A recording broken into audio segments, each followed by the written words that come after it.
വ്യവസായ മന്ത്രി P K കുഞ്ഞാലിക്കുട്ടിയുടെ സ്വാഗത പ്രസംഗത്തോടെയാണ് എമർജിംഗ് കേരള നിക്ഷേപക സംഗമത്തിന്റെ ഉദ്ഘാടന ചടങ്ങ് ആരംഭിച്ചത്.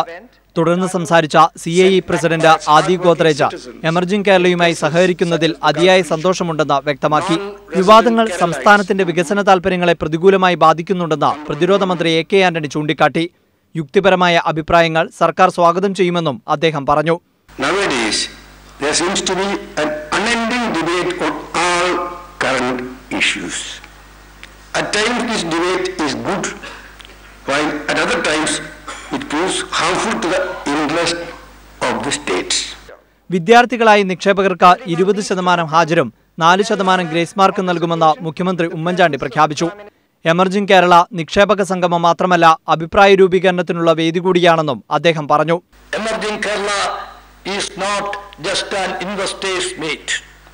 It is a platform for opinion makers and policy providers to sit together and ponder over ways to make Kerala the most desirable, the most happening and most eco-friendly human habitat on earth. പ്രധാനമന്ത്രി doctor Manmohan Singh ഉദ്ഘാടനം ചെയ്ത ചടങ്ങിൽ ധനമന്ത്രി KM Mani, കേന്ദ്രമന്ത്രി KV Thomas തുടങ്ങിയവരും സംസാരിച്ചു. വിവാദങ്ങൾക്ക് നടുവിൽ കേരളം കാത്തിരുന്ന എമർജിംഗ് കേരളയ്ക്ക് അങ്ങനെ തുടക്കമായിരിക്കുന്നു. സർക്കാരിന്റെ അവകാശവാദങ്ങളോട് നിക്ഷേപകർ എങ്ങനെ പ്രതികരിക്കുമെന്ന് ഇനിയുള്ള ദിവസങ്ങളിൽ വ്യക്തമാകും. NV ബാലകൃഷ്ണനൊപ്പം മനു ഭരത്, ഇന്ത്യ വിഷൻ, കൊച്ചി.